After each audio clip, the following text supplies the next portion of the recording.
Indian Prime Minister Narendra Modi has been accused of making Islamophobic comments during an election rally, triggering widespread anger from Muslims and members of the opposition. And Mr. Modi said if the opposition Congress is voted back into power, it would distribute citizens' wealth among what he called infiltrators and those who have more children, referring to Muslims in India.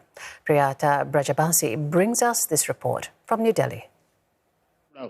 In an election rally in the western state of Rajasthan on Sunday, Indian Prime Minister Narendra Modi's comments sparked a nationwide outrage. और पहले जब उनकी सरकार थी उन्होंने कहा था कि देश की संपत्ति पर पहला अधिकार मुसलमानों का है। इसका मतलब ये संपत्ति इकट्ठी करके किसको बांटेंगे? जिनके ज्यादा बच्चे हैं उनको बांटेंगे।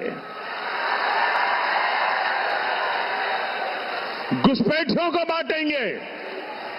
क्या आपकी मेहनत की कमाई का पैसा घुसपैठियों को दिया जाएगा? आपको मंजूर है ये कांग्रेस का मैनिफेस्टो कह रहा है।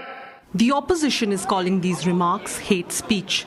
It has long accused Mr. Modi and his Bharatiya Janata Party for using communal and divisive politics for electoral gains.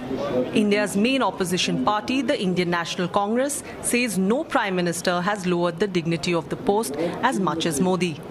And prominent Congress leader Rahul Gandhi took to X and claimed the Prime Minister was fearful of a loss in the polls and is trying to divert people's attention from real election issues.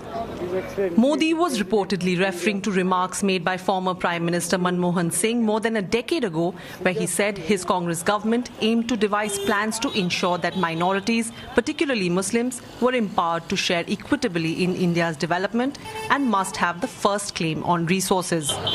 Prime Minister Modi's BJP has repeatedly said it does not discriminate based on religion and treats all citizens equally.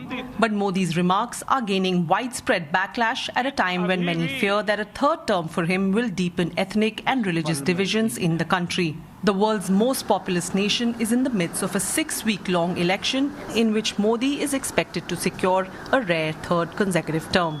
The opposition is demanding action by the Election Commission of India, accusing the Prime Minister of violating the poll body's code of conduct. The Electoral Court says that politicians must not appeal for votes on communal lines, which could aggravate differences and create mutual hatred between communities and religions. The poll body is yet to respond to the opposition's request. Priyata Brajabasi, CNA, New Delhi.